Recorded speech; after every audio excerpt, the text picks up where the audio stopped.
Jaya Radha Madhava Kunja Bihari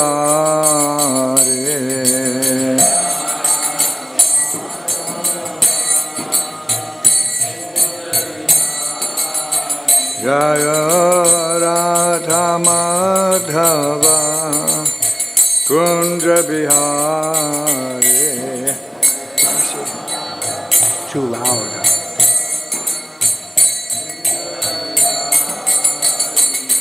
Gopi Janavalabha Girivaradhari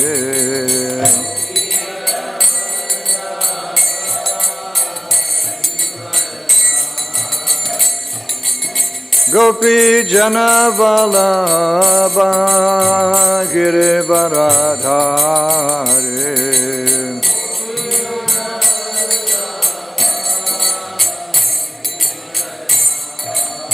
Yashodanandana Braja Janaranjana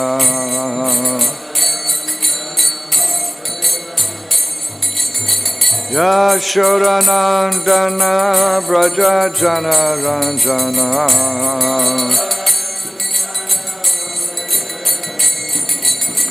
Yamuna Tira Vanachari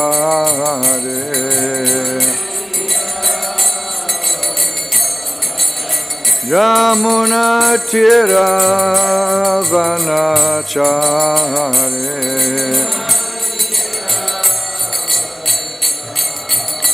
Jaya Radha Madhava Kunja Bihari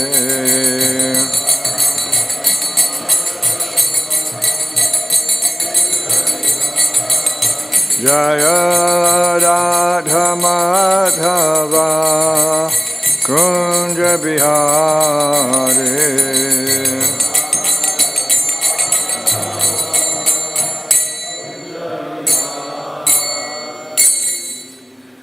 Jaya Vishnupad Paramahamsa Parivrajakachaja Satara Sata Shri Srimat His Divine Grace Abhaya Charanvinda Bhaktivedanta Swami Srila Prabhupada Ki Jai Nitya Leela Pravishta Om Vishnupad Paramahamsa Parivrajakachaja Satara Sata Shri Srimat His Divine Grace Srila Bhakti Siddhanta Saraswati Thakur Goswami Prabhupada Ki Ananta Koti Vaishnava Vrinda Ki Namacharya Srila Haridas Thakur Ki Prem Se Kaho Shri Krishna Chaitanya Prabhu Nityananda Shri Advaita Gadadhar Shri Vasari Gaur Bhaktivinoda Ki Shri Shri Radha Govinda Go Gopinath Shamakunda Radha Kunda Giri Govardhan Ki Grantha Raj Srimad Bhagavatam Ki Gaur Premanandi. All glories to the assembled devotees. All glories to the assembled devotees. All glories to the assembled devotees. All glories to Sri Guru, Sri Gauranga, and Srila Prabhupada.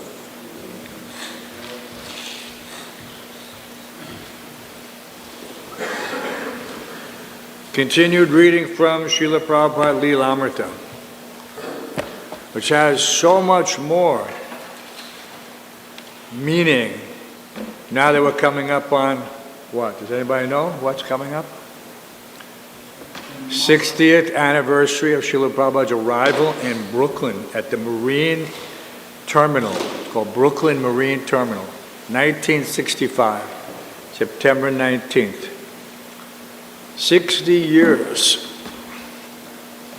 Prabhupada said when he got off, he said he had nothing except for those 3 trunks of books. And that he had the equivalent of $7 in American funds, which was, Prabhupada said, barely an hour's worth of funds. But somehow or other, due to desire. So what's that famous, what did Prabhupada famously quote? He said, first deserve, then desire. And so when we have the purity, Krishna is there ready to fulfill those spiritual desires. So we're in, this is the volume 6, additional pastimes. No, this is not this. What happened to our additional pastimes? Are we missing a book? Oh, there it is. We got to keep going. Because this chapter is called A Summer in Montreal.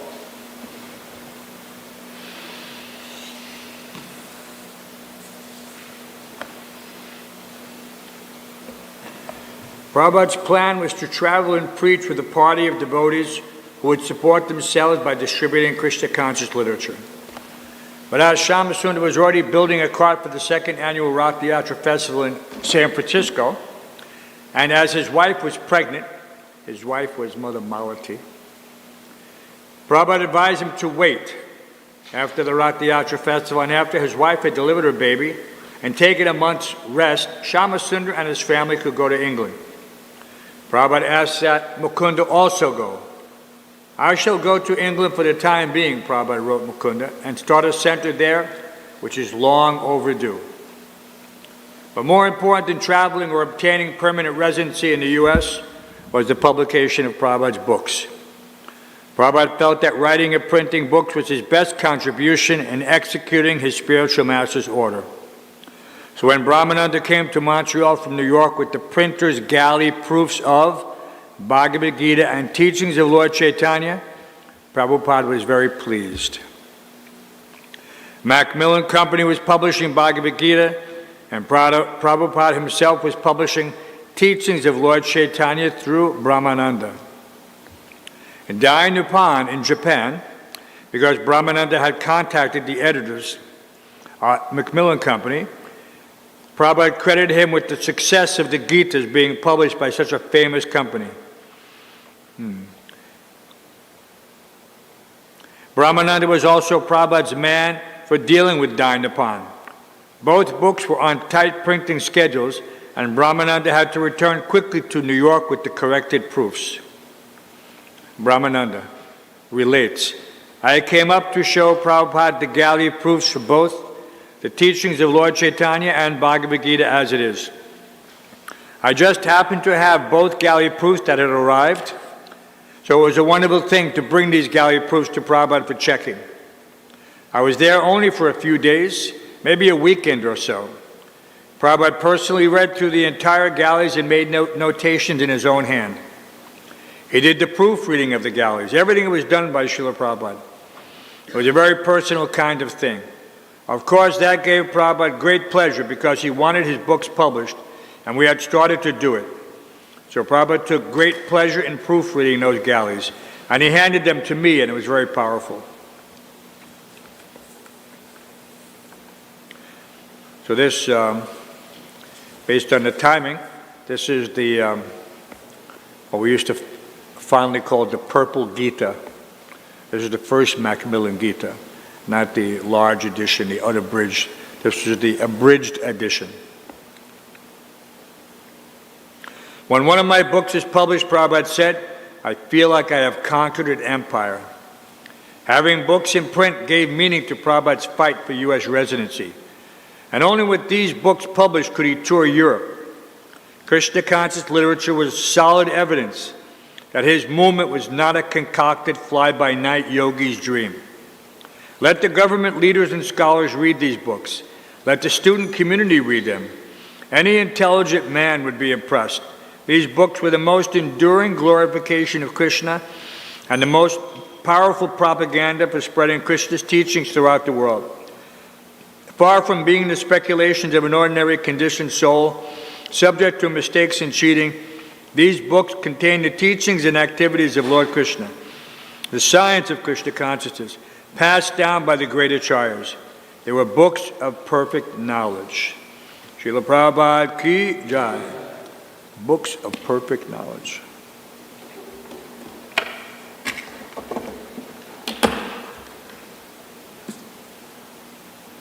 What's the use of a bookmark if no one uses it? Om Namo Bhagavate Vasudevaya. Om Namo Bhagavate Vasudevaya. Om Namo Bhagavate Vasudevaya.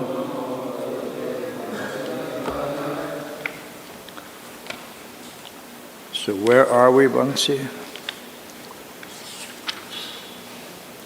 Chapter 9, text 9, is that correct?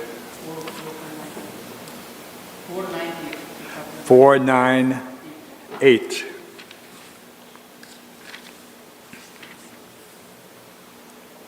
Actually, it says 499 on the schedule.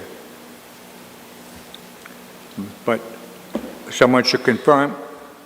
Class was given yesterday. I can't hear you, Prabhu. So somebody should tell Prabhu Vishnu Prabhu, who's sitting right outside the door, that the schedule needs to be adjusted so that we're not skipping ahead and missing verses. Very important to be sequential.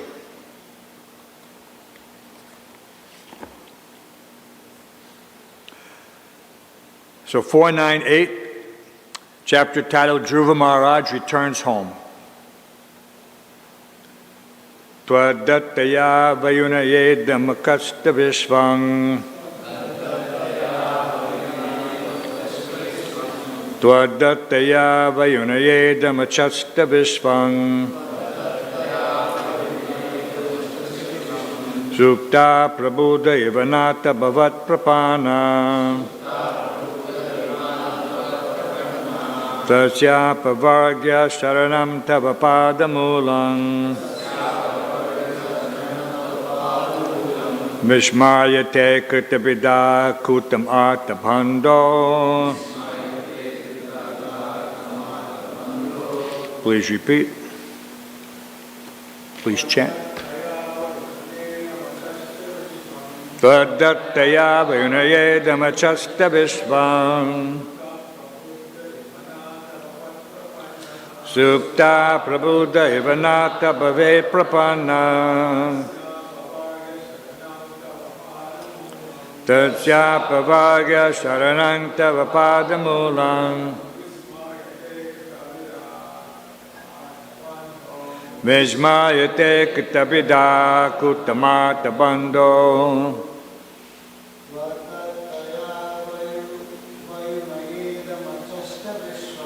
Adattaya vayunayedam achasta vishvang.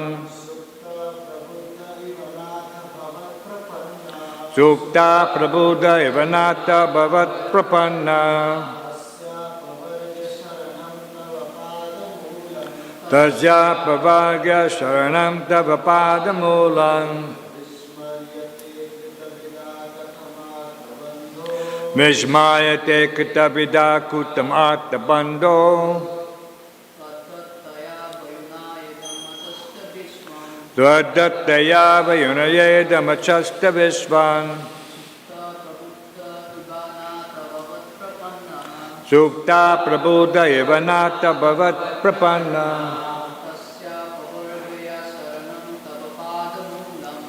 Tasya pavagya sharanam tava padamulam.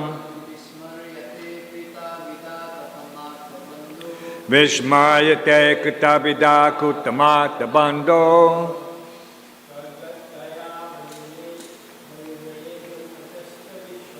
Tvadattaya vayunayedam achasta vishvang. Sukta prabhuda ivanata bhavat prana.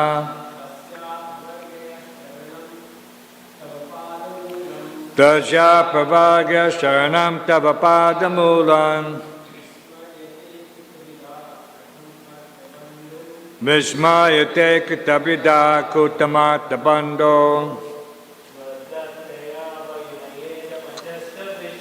Tvadattaya vayunayedam akasta vishvang.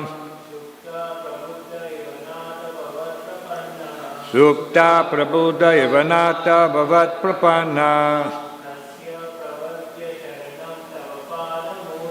Tasya pavagya sharanang tava padamulang. Vishmayate Kutabida Kutamata Bando. Anyone else? Tvatataya, given by you. Vayunaya, by knowledge. Idam, this. Achasta, could see. Vishvam, whole universe. Sukta Prabhuddha, a man rising from sleep. Eva, like. Nata, O my Lord.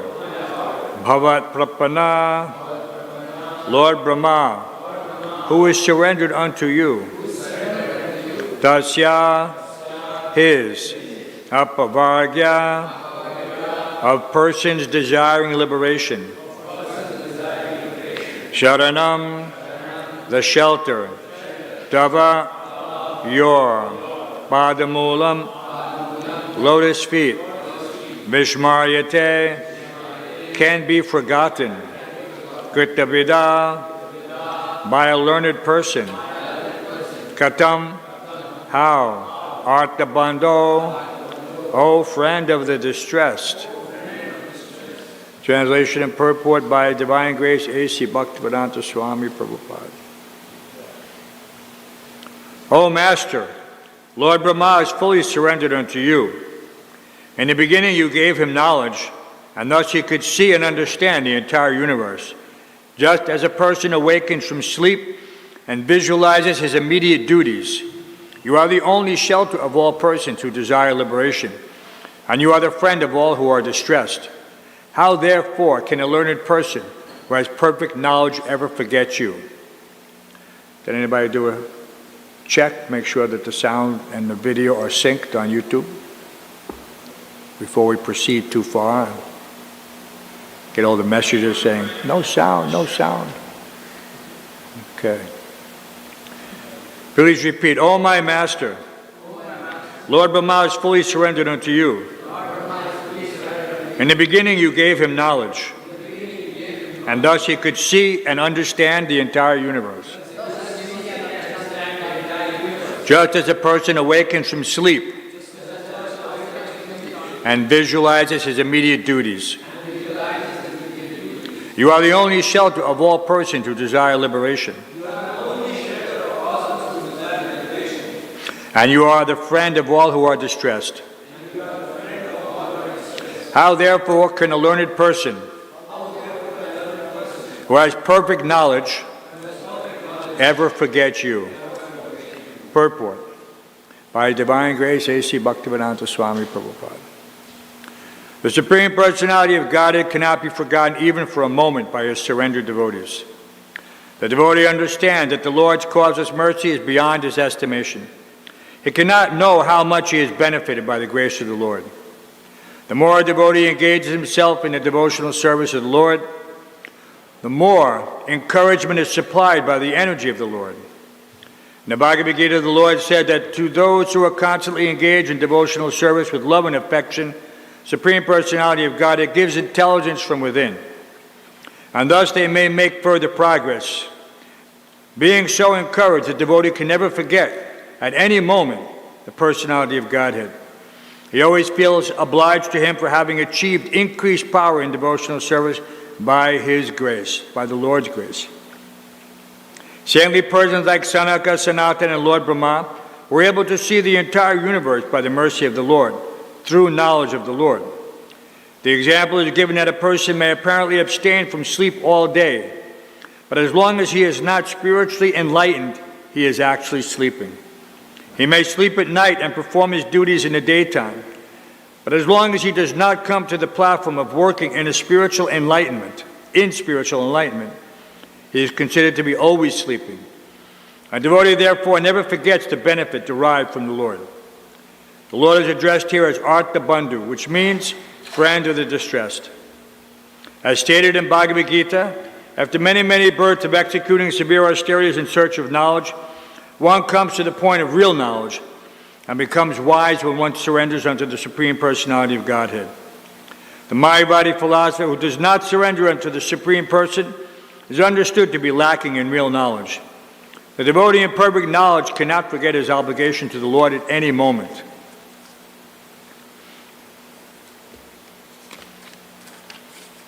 Om Jnanatamandasya Gananjana Shalakaya Chakshurmattamena Tasmai Shri Gurave Namaha Mukam Karoti Vachalam Pangum Lankate Gunamyakipatamaham Vande Shri Gurum Dinataram Srinvata Swakata Krishna Punya Shavana Kirtana Ridyant Takstoya Bhadrani Vidu Notis Chariptatam. So as we're studying Srila Prabhupada's books, especially in his purports, we should take note how he uses various shlokas from other literature like Bhagavad Gita or the Upanishads in the purports. And it is an exercise in our reading whether or not we recognize those shlokas. Like here has 2 shlokas. And that one is Bahunam Jamanamante Gyanabama Prapadyante. After many, many births, he was actually acknowledged. And the other one, to those who are constantly devoted and worship me with love, I give the intelligence by which they come to me. And there's a couple of translations for that now. When we memorize those verses, the translation is a little different. Now it says, to those who are constantly devoted and serve me with love. But it's the same. It's actually synonymous. Worship and service. Someone can try to parse this and say, oh, there's a difference here and there. But if one is serving the Lord in sincerity, then that is in itself worship. There's no difference. It should be always considered in that definition. It's not that service should be done begrudgingly. The point is that service should be done with love. The one who worships me with love. The one who understands me with love. The one who offers me with love. Everything in here in the Bhagavad Gita, and of course in these various purports, is being done with love. Because that is the ingredient which converts material to spiritual in devotional service. It's not that a person who loves washing pots in the material world is performing devotional service to the Lord. No. That person has a very low level of love. But we can understand that, yes, what is it that is said? You commonly hear it. It says, if you do what you love, you'll never work a day in your life. Right? Everyone's heard that. If you do what you love, you'll never work a day in your life, this has some correlation. So basically, we're learning to understand the nature of devotional service so that what you do, whatever you do, just like Krishna said, Yat karoshi yarasnasi yat jahoshida. Whatever you do, whatever you offer and give away, whatever sacrifice you perform, everything should be done as an offering to Krishna. But that offering has to be with love. It's not that you take a plate, you make it up and you throw, here, Krishna, take that. No, you don't throw the plate on the altar. Everything is done with care and attention. That's love. So this, I know, here there's so many ways Prabhupada is giving us some understanding. Like a man performing activities in his dreams, he can think, I'm making $1 million. He can even have somehow or other felt that accomplishment. But when he wakes up, that $1 million is not there. It was just a dream.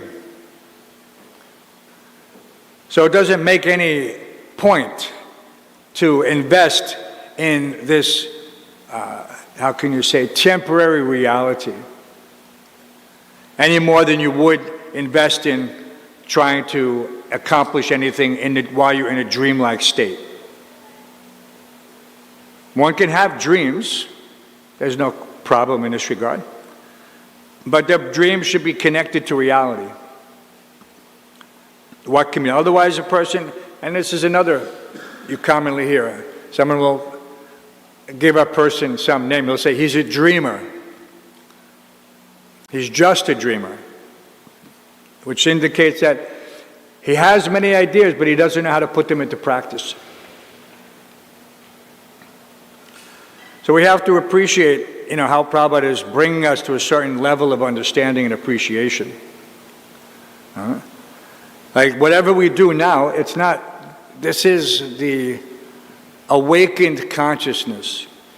Tadarajas tamo bhavo kama lobha. As we rise through the modes of material nature through purification, one's intelligence is also purified. Because one has intelligence in all the modes of nature. There's intelligence in the mode of ignorance, intelligence in the mode of passion, intelligence in the mode of goodness, and then there's Vishuddha Sattva. There's intelligence in the mode of transcendental. It's not a mode, it's purified intelligence. Beyond the platform of material goodness. But that is where it begins. One can appreciate the difference between matter and spirit on that level. Before that, it's not possible. If you try to tell a person, hey, you're not that body, most people react to, what are you talking about? What do you mean I'm not this body? Of course I'm this body. Because they haven't got purified intelligence to understand the subtle concept of this difference between spirit and matter. You can bring them to that level. Sometimes a person who's a little bit inclined, you might say, do you understand that even in nature, there's matter and antimatter? So what does antimatter exist of? Antimatter is the opposite definition of matter. If matter is temporary, antimatter is eternal. All right, if matter is limited, then antimatter is unlimited. And so these small concepts start to awaken one's ability to accommodate these expanded philosophical concepts. It's not transcendental, but you have to begin someplace. So that's why Prabhupada used to use those analogies, how a person, when he addresses his hand, he doesn't say, I hand, he says, my hand. I'm saying my hand, my head, my body. So why don't I say I hand, I head, I body? Because we know instinctively, intrinsically, that I am the controller, I am the owner. All right, I say that my phone, I don't say I, actually they do say iPhone.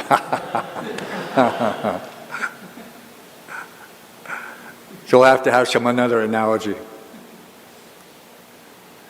But the fact is I'm not that phone. But they want you to identify so much with that phone that they named it iPhone.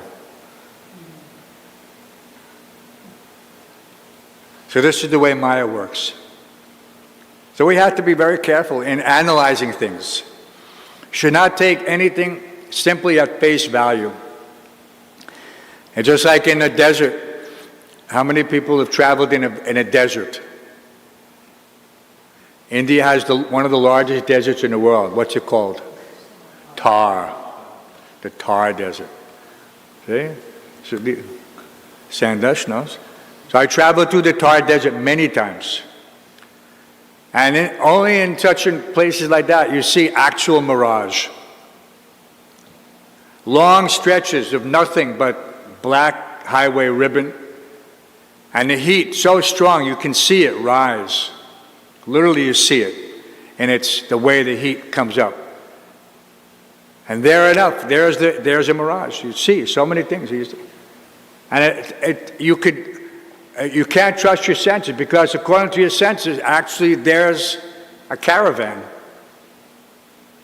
But that caravan is nowhere near. As you approach, you keep approaching, the mirage keeps going further away. You never reach that mirage. Eventually, depending on the light, it disappears. Because what is a mirage? A mirage is a reflection. It actually exists. The heat creates that conversion, and somewhere, there's a caravan, and it takes that image, projects it up, and then down again. So it's not that the mirage is non-existent, it exists in a different location. So this is the nature of a mirage. So we have, just like this whole material world is simply a reflection of the spiritual world. Everything that exists there, but in perfect harmony, eternity, and knowledge. And so sometimes we get a glimpse. And Dhruva Maharaj, his eyes were immediately opened to reality. 5-year-old boy, but immediately opened to reality, as if waking up. So it's like he went to sleep a 5-year-old boy and he woke up a self-realized soul. So these things happen. Sometimes people call them epiphany. Epiphany means a realization, a very great realization that happens by some, how can you say, something that within you that was previously latent or hidden or suppressed. They also call it aha moment. Someone says aha. And in Greek they call it eureka. Everyone must have heard that term, eureka. Eureka means, oh, I got it. Everything just clicked. And so these things are there. At a certain point, all of us had this moment where we woke up and realized, yes, what I'm reading here, this is the absolute truth. Prabhupada is presenting in such a way that gradually, where through his purports, I had read Bhagavad Gita before by other translations, not the slightest hint of transcendental knowledge. Not the slightest. Some sentimental, flowery words, things like that. But nothing that really gave you pause to reflect on who am I, who is God, what is our relationship, why am I here? No, these things were not there. Because they framed everything from a material point of view. So how can you... And Prabhupada did just the opposite. He reframed everything from his transcendental realization point of view. So therefore it says, Tadvidi pranipatena pariprasnena sevriya upadekshite jnanam jnaninas tattvadarshana. Tattvadarshana means one who has seen the truth. It's like Dhruva Maharaj, he woke up. He saw the truth. So Prabhupada is giving us the benefit, the spiritual master in general, giving us the benefit of this awakened vision, awakened to spiritual reality. So this is also our duty to continue to fully appreciate what Krishna has given us in such a way that it's not a difficult task to present it to others. Right? One should not think that, I'm not qualified or I just, no. Simply it takes little sincerity. Or Dhruva Maharaj also, that verse is there. Sarvasya chaham shridi sanivishtom matak smatir ganam povanam cha. That from Krishna is telling him, I am seated in everyone's heart, and from me comes knowledge, remembrance, and forgetfulness. So if Krishna wants, he can awaken you in an instant. All that knowledge is seated there within your heart. Depending on your desire, whether you want it, because once you're awakened to this knowledge, technically there's really no going back. Just like it's described here.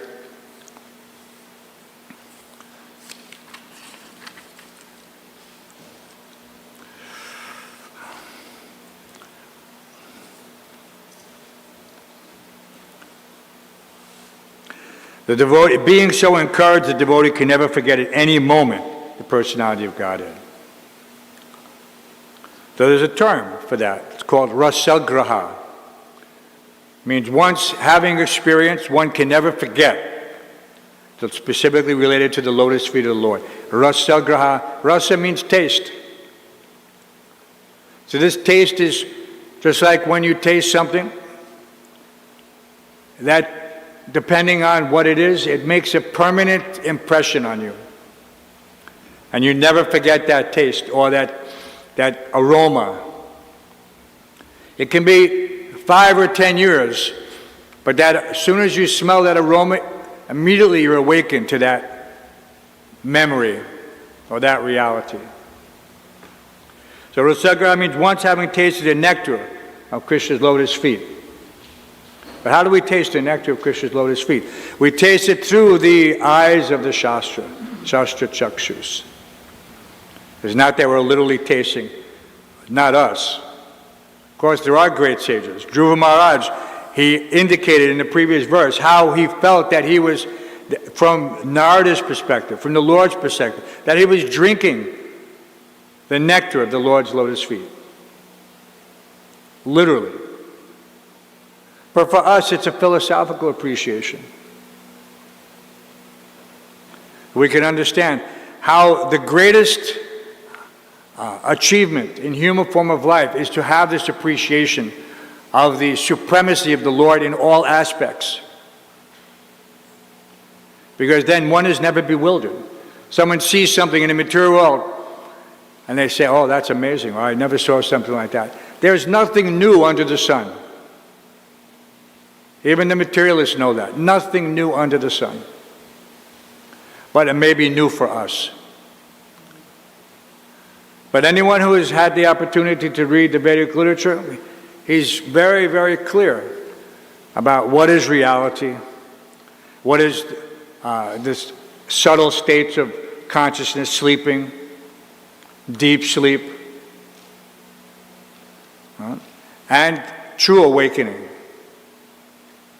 And so we should look forward to that continuity of consciousness. Not that I go in and out of Maya, Krishna. That taste is not rasavajram rasopyasya paramdrisvana, but that one becomes fixed, having achieved that higher taste. Fixed in knowledge. And what is not knowledge? It means that I understand every aspect of a situation. The good, the bad, the consequences, the benefits. And so that one can consider these things. Even in a split second, one can make that conscious decision that whatever it is that the mind proposes, and the mind is always proposing, because that is the nature of the mind. What does it do? The mind is just saying, here's something nice for you, sense gratification. Here's a nice smell, here's a nice taste, here's a nice vision. No. But the intelligence is what has to discriminate. No, I don't want to see that. Yes, it may be tempting. It may have some temporary benefit, but what is the point?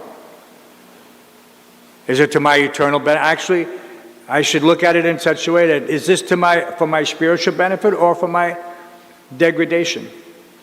Because basically the senses have that. They're not your friends until you can, like a wild horse, until you can properly train him and restrain him, and then he's useful to you.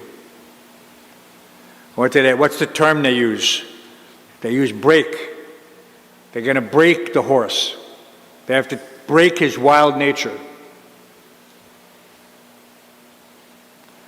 And so this is not a very nice thing, if you've ever seen. A horse by nature is wild, and to tame him is a great chore. He doesn't want to be your servant.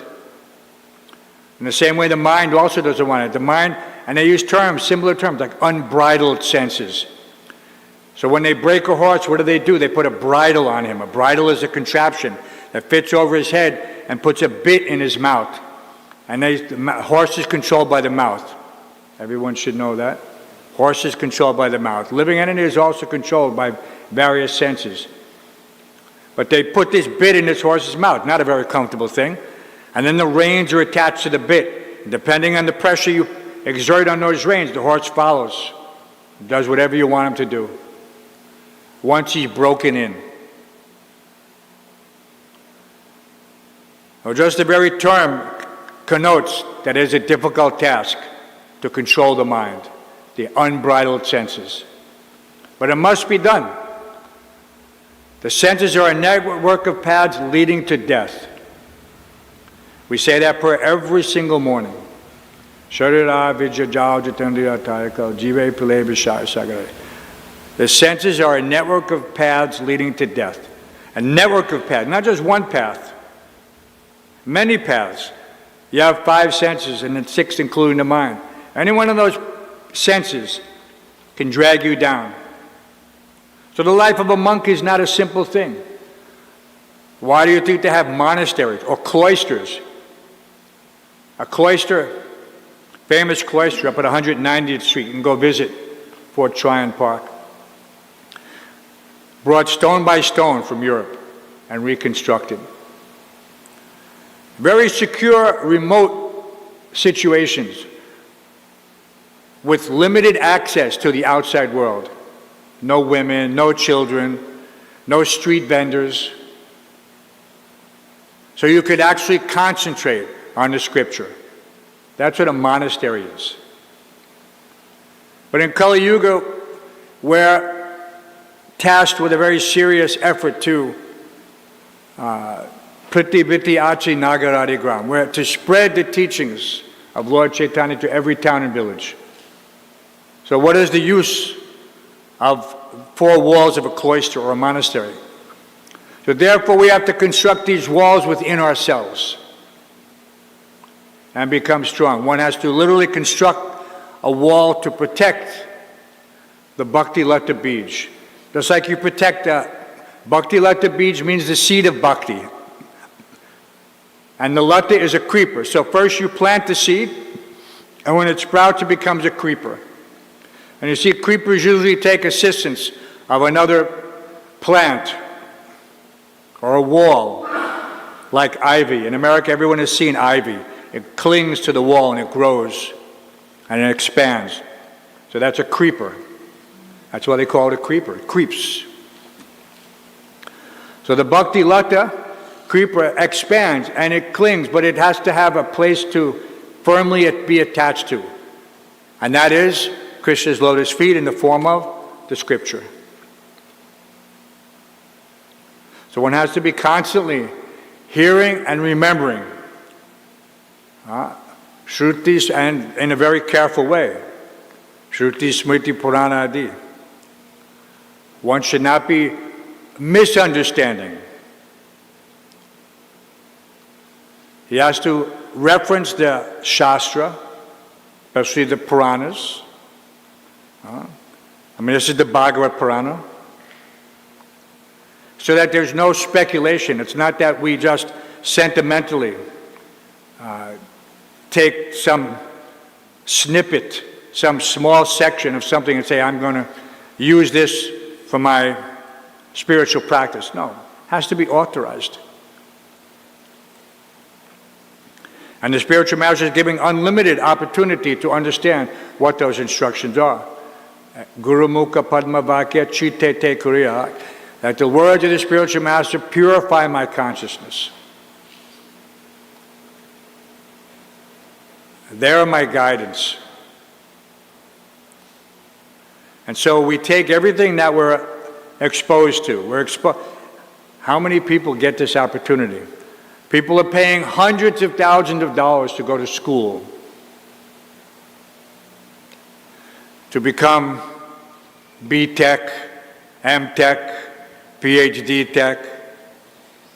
What did Prabhupada say PhD stands for? Fully dog. Fully dog. That's what Prabhupada said. PhD means fully dog. So 8 years of conditioning, and then you become fully dog. So this is, material education is useless, of no value whatsoever. Yeah, it has some value. You have to navigate the material world. You should know certain basic functions. This is common sense. In the old days, how many civilizations have grown without anyone knowing computer science? Some of the greatest civilizations of the world. What did they know about technology, so-called technology? But they're able to build. Has anyone ever seen the Cathedral Notre Dame? It's a masterpiece of architecture. How'd they build? Most of those craftsmen were completely, what do they call it? Ignorant of this written word. But they had learned. I also had the same experience. I was doing construction in India, and they have these mysteries. Mystery means someone who is qualified. He's not an apprentice. Now he's what they call in America, we call a mechanic, a journeyman. He's learned the basics. And they can carve stone in such a way that you think that you could pluck the grapes from that carving. Such a level of artwork, of reality. And that is common in many cultures, not just in India. You see these sculptures. Like I said, many of these people were totally ignorant in the sense of the written word. But they were able to create masterpieces of stone. So anyway, we should not be ignorant. We have so much information. And in the human form of life, specifically, we have to atato brahma jigyasa. We have to utilize this human form of life for the purpose for which it has been given, to understand the absolute truth. So we have to appreciate Dhruva Maharaj by his sincerity. And Prabhupada relates it not in this particular purport, but in other purports, that by his sincerity, he's only 5 years old. He's not an advanced sannyasi, Vaishnav, who's practiced for 50 years. 5 years old. But because he was sincere, then Lord Vishnu touched him with his conch shell. And by the touch of that conch shell, he was benedicted with full realization. So Lord's conch shell is for benediction. The lotus and the conch for benediction. In his Narayan form. Om Namo Bhagavate. So we have this opportunity to be touched on a daily basis by the Lord's conch shell. It is not an abstract. The conch shell indicates that knowledge, we've been handed this knowledge carefully down. Evam parampara praptim. This supreme science is thus understood in the chain of disciplic succession. And the saintly kings understood it in that way. And one of those saintly kings is Dhruva Maharaj. So one should not think that this is just I have to study, I have to say. No. It is not how much you study, but how sincerely you study. Just one word, one sentence, one paragraph can give you that instant realization once one has developed sincerity. But sincerity is not an easy thing. Of every aspect, Prabhupada said sincerity is the only ingredient necessary for success in spiritual life. So you would think, having once heard that one's all effort should be focused on accomplishing that single point of success. If I told you that success in computer science is mastering this, whatever the current code language is, I can literally remember the first, they had BASIC, they had COBOL, the first language, DOS. But if I told you that success, everyone looks and they have to get the latest language because they want to be current, they want to be relevant, they want to be, what do you want to call it? Needed. But in spiritual life, the one thing that anyone needs is sincerity. And without it, there is no success. No, everything remains on a superficial level of intelligence, but not converted intelligence, material intelligence. You'll be able to, and we see so many times, you go to India, so many people reciting scripture, reciting Leela, reciting Passion, they are very good storytellers. But no realization comes from their mouth. No realization. Because they've never practiced devotional service. They have all the external symptoms. All right? Maybe matted locks and what do they call those padukas that the sannyasis wear with the one peg? They wear like that, and they wear this cloth a certain way. Or they wear nothing. Nanga Baba. Right? And that's supposedly some advanced state. You know? But no realization. So don't be like that pretender. All right? If you have any opportunity in a temple to do anything, if you develop sincerity, then your spiritual life will be a success. Because Krishna will award you to those who are constantly devoted and serve me with love, or worship me with love. I give the intelligence by which they come to me.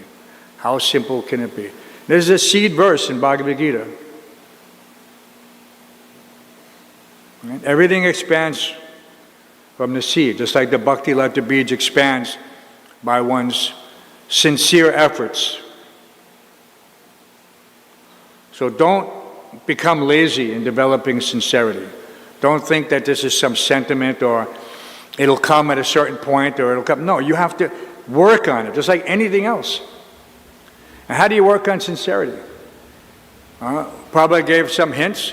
By following all the little rules and regulations. That's sincerity. Don't neglect. By following all the little rules and regulations. And there are many. Rising early in the morning, taking bath, being cautious, watering tulsi, taking charanamrita. So many little things. Making sure that you're offering your respects properly to the deities. Observing the unlimited variations of etiquette. But especially by, how in a temple it seems some haphazard hierarchical arrangement for getting engagement. And people seem to be content by doing their so-called own thing, as if it has the same benefit as being instructed by the spiritual master. Prabhupada, the most clear idea Prabhupada ever gave was that if you want to please me, and I ask for a glass of water, why would you bring me a glass of milk? Because you think it's better. So there's no room for speculation. And attention to detail is what allows one, vyavasayamika buddhi ekeha kurunandana, one-pointed attention. What does it mean? One's intelligence is many-branched. How do we say that in current vernacular? We say, he's splayed out. His intelligence is splayed out. Goes everywhere. No focus. But the Bhagavad Gita said it 5,000 years ago. His intelligence is many-branched. So you have to have that focus. You have to be able to understand that I should do what the spiritual master wants. So then the duty is to find out, what does the spiritual master want? How does he want me to engage? Of course, he wants me to engage under the direction of his authorized representatives. It's very simple. But it's only simple for the simple at heart. And difficult for the crooked. And you see it all the time. People just say, I'll just do whatever I want. I'm in a temple, I'll get some benefit. Yes, absolutely. Anyone who walks in the door gets benefit. Anyone who pays obeisances in front of the deities gets benefit. But that benefit everything is quantifiable. There's conscious and unconscious. Agyata sukriti means unknown pious activities. He's doing it without knowledge. So why is there even a definition of that? Because devotional service done with full knowledge has more benefit. So don't be haphazard in your devotion. Don't be, well, let me just do this or do that. No. Do something that's needed. Prabhupada, what is his famous saying? Do the needful. He doesn't say do what you want. He says do the needful.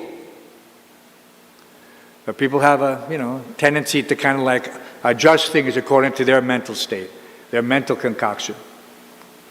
Do the needful. And if you don't know what the needful is, ask someone who does.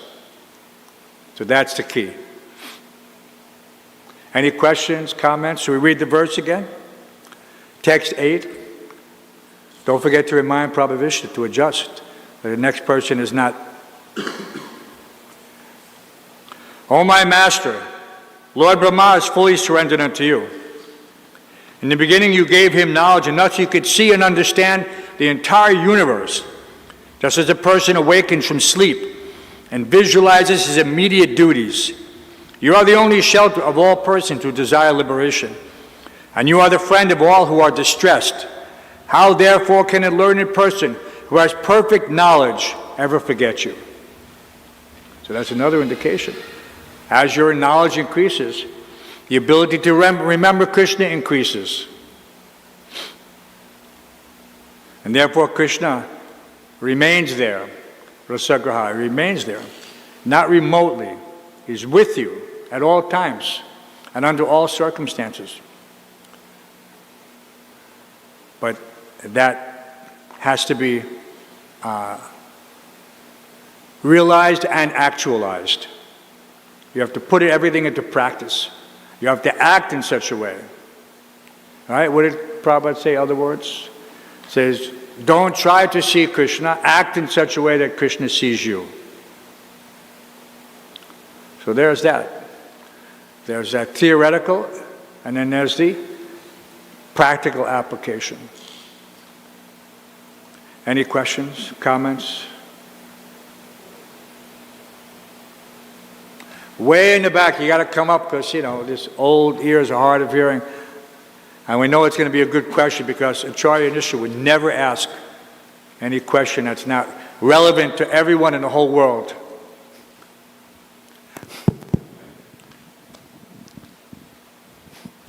Thank you so much, Prabhu. In terms of following the spiritual master, in ISKCON today we have a plethora of different spiritual masters who have different moods, and a spiritual master may have even a different mood than Srila Prabhupada. No one can perfectly represent or imitate or manifest. Everyone has a unique mood. So in our different spiritual masters, how do we understand if someone has a different way of seeing things or does things differently than Srila Prabhupada? It's one thing to take direct instruction from Srila Prabhupada and then following his current representatives. Can there be a difference of mood? How does this phenomenon play out? Very interesting question. What do you think, Wangsi?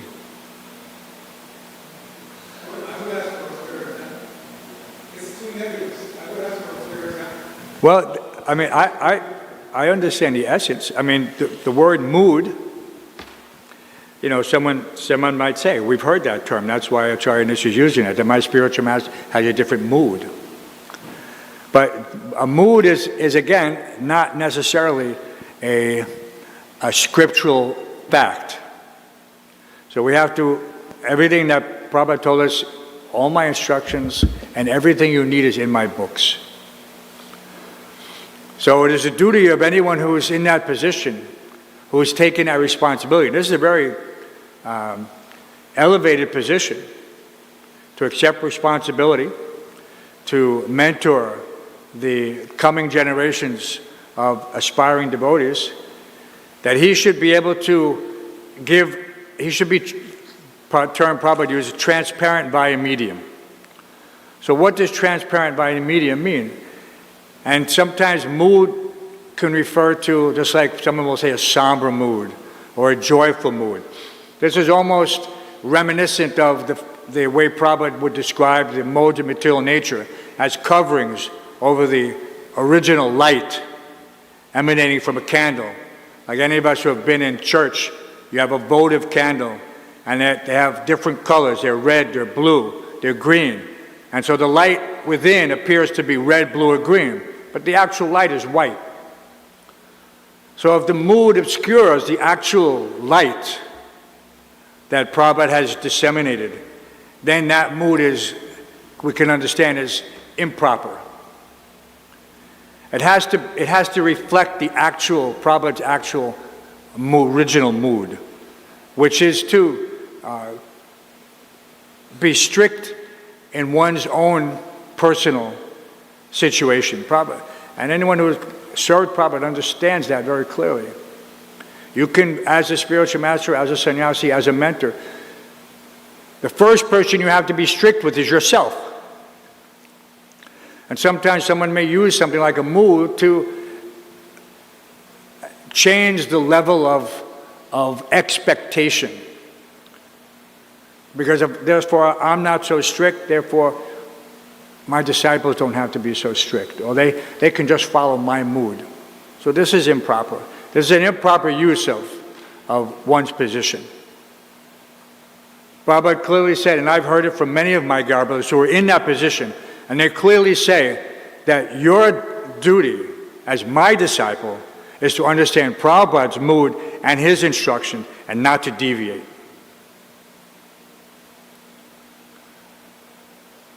You know, I may act in a certain way. I may be, how can you say, lenient in a certain way.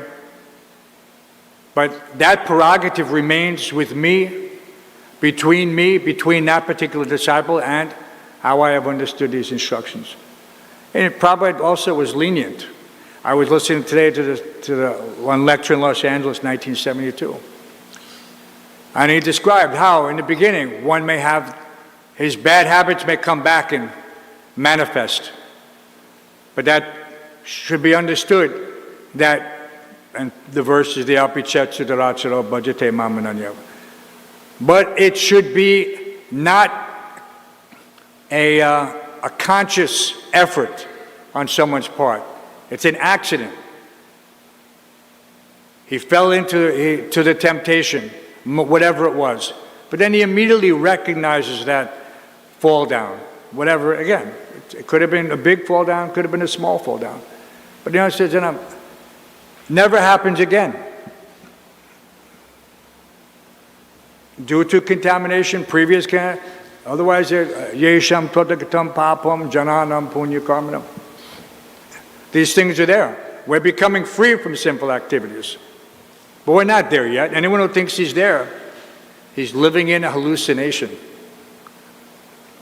All of these anarthas, they're gradually being cleansed. And sometimes when these anarthas are being cleansed, like when you probably gave the analogy of stirring up, like a pond on the surface looks very clear.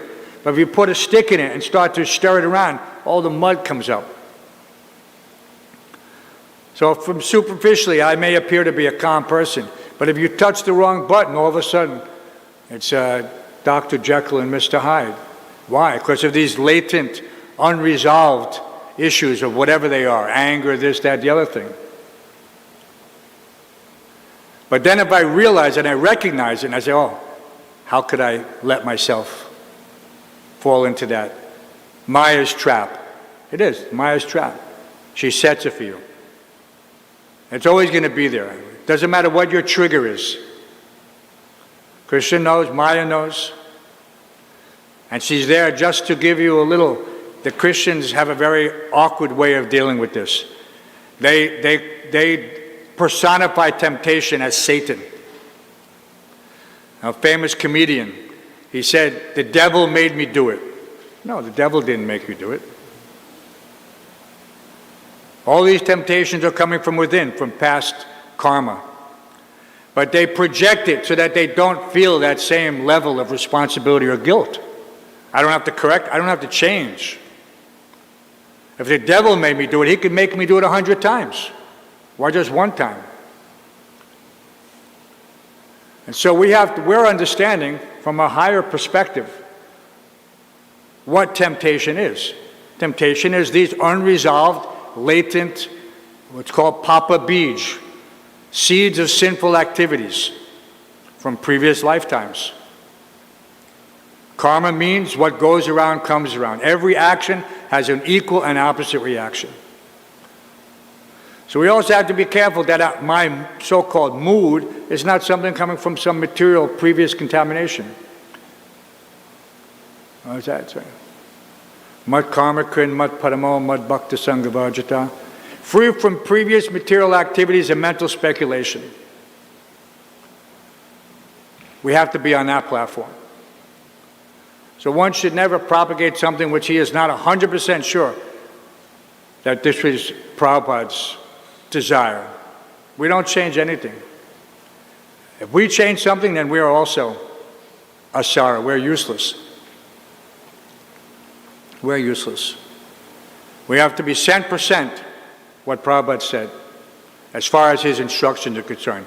Like I said, I'm not claiming to be anything or anyone. And from my perspective, I may not be able to judge anyone or anything.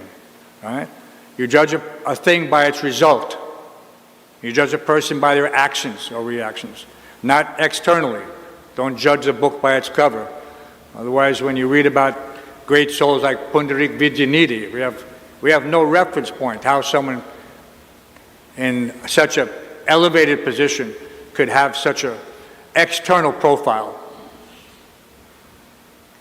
We always have to be a little bit introspective before we're applying something externally. And who am I? Right? The Christians also have that saying. Before you judge someone, before you look at someone with judgment, first take the log out of your eye before you try to take the splinter out of mine. So, in this way, things are going on. The idea, ultimately, internally, we should always think, how can I be the best possible representative of Srila Prabhupada in my own life? Because I can't control anyone else, but I can control myself. Sometimes the temple president thinks he can control other people. But they make it very clear, like I was saying about kids, you're not the boss of me. Right? That's what kids always say. Externally or internally, by their attitude or by their articulation, they let you know, and I'm not going to listen to you. I'm going to do whatever I want. And what are you going to do about it? Yes, Acharya, in this thing. One follow-up? Yes, please. So, Srila Prabhupada gave so many specific instructions throughout his time with us. So many specific letters, comments. It seems practically impossible to follow all of them. Today is we have different circumstances. So they're there and they're inspiring, but is it even possible to follow all of those little instructions he gave? And if not, how does one kind of reconcile the specific instructions versus the general instructions? Well, that's another good question. But there's a difference between, just like even in progression, everything starts typically from the general to the specific. Right? That's a logical, linear progression. In our situation, we're being given specific knowledge. And we have a tendency to try to water it down. So that's our defect. That's not Prabhupada's defect. Because we can't understand or because we can't implement something, we think, okay, there's that desha kala patra, time, place, and circumstance. You hear people use it all the time. Oh yeah, time, place, and circumstance. But the result will also reflect that how can you say, incomplete application of the complete instruction. Right? Just like if you, in anything, just like now we have so-called 3D printers. Okay, so say you scan something. When you scan a model for 3D, for replication, it has to be perfect. Otherwise, what's going to happen? You're not going to get some aspect of that model. It's not going to be reproduced. And you could say, well, we did the best we could. But if you're making a 3D functional item, because they can produce now, even in a military capacity, they have 3D printers on aircraft carriers.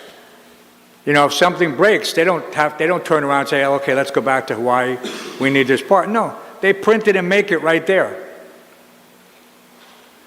But you have to, in order to get the exact item, you have to have properly scanned that item in its every actual detail. And not just looking, but also the composition, whether it can hold up to the stress and whatever function it's going to be in. So we can, like I said, we can play around. People are doing it, and that's why your question is there. Because we've seen that there are some different moods here and there. But to the extent that we're not 100%, then to that extent, just like Krishna is telling us. As you surrender unto me, so as you implement, you'll get that result. If you implement 50%, 60%, then you're going to get that response. So for us, we should be thinking, as much as possible, let me apply the real thing, because there's no loss or diminution. And if a person cannot accept that to 100%, then that is up to him. Let him perform at 98% or 60%, and he'll get that result. And gradually he'll understand that, yes, I'm getting 60% of the result and I like it. Let me go for 75%. Let me go for 100%. That's realization. Tadara justamo bhavo kama lobhadesche. The modes of material nature controlling these modes and moods, right? Isn't a mode a mood? So the modes of material nature are controlling these moods. So as we gradually purify ourselves, then our mode and mood will be reflected accordingly.